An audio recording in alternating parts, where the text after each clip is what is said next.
مسجد ہے، سبحان اللہ، لوہے محفوظ تک مسجد ہے، نیچے تحت الثری تک مسجد ہے۔ مسجد کی کیا شان ہے کوئی بتا سکتا ہے؟ یہ بھی کعبے کا ایک حصہ ہے، یہ بھی کعبے کا ایک حصہ ہے۔ عزیزان ملت اسلامیہ، میں کہہ رہا تھا آج بھی ہو جو ابراہیم سا ایمان پیدا، آگ کر سکتی ہے انداز گلستہ پیدا۔ پھر اپنے رب حکم دیتا ہے، اے ابراہیم اسی پتھر پہ کھڑے ہو کر دنیا والوں کے لیے آواز لگاؤ، دنیا والوں سے کہو وہ میرے گھر کا طواف کرے، کہو دنیا والوں سے، ایمان والوں سے وہ میرے گھر کا طواف کرے۔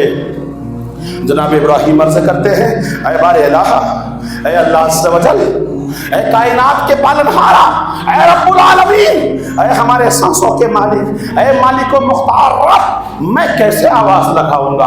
وہ کوئی سیٹلائٹ کا دور نہیں تھا، یوٹیوب کا دور نہیں تھا، ڈاک خانے کا زمانہ نہیں تھا، فیس بک کا زمانہ نہیں تھا جو آواز کو منٹوں میں دنیا کے کونے کونے میں پہنچا دیا جائے۔ میرے ابراہیم عرض کرتے ہیں، اے بار الہ، میں تو یہاں پکاروں گا، میری آواز کعبے کی دیواروں میں گونج کر محدود رہ جائے گی، کعبے کے حدود سے باہر نہیں جائے گی، میں کیسے پکاروں؟ توجہ دینا، غور سے سننا، میرا رب فرماتا ہے، اے ابراہیم اسن اسن، تم آزاد، اسن تم پکارو، تم لوگوں سے کہو، اے دنیا والو، اے ایمان والو، آؤ کعبے کا طواف کرو، کعبے کا دیدار کرو۔ آواز لگانا تمہارا کام ہے، آواز کو پہنچانا میرا کام ہے، سبحان اللہ۔ اور جب ابراہیم علیہ السلام نے پکارا اسی پتھر پر کھڑے ہو کر، تو اب محدثین فرماتے ہیں، مفسرین فرماتے ہیں، مؤرخین فرماتے ہیں، جناب ابراہیم کی اس آواز کو دنیا میں جتنے ایمان والے باحیات تھے، جن کے نصیب میں حج لکھا ہوا تھا، سب نے سنا۔ جو ماں کے پیٹ میں تھا انہوں نے بھی کہا، اللہم لبیک لا شریک لک لبیک ان الحمد والنعمت لک والملک۔ جو باپ کے پشت میں تھا، ماں کے شکم میں نہیں آیا تھا، انہوں نے بھی کہا، اللہم لبیک لا شریک لک لبیک، اللہ اکبر۔ اس پکار کو دنیا کے کونے کونے میں لوگوں نے سنا، اور قیامت تک عالم ارواح میں جتنے لوگ ہیں ابھی دنیا میں آئے نہیں ہیں، پیدا نہیں ہوئے ہیں، سب نے جس کے نصیب میں حج تھا، سب نے کہا اللہم لبیک لا شریک لک لبیک۔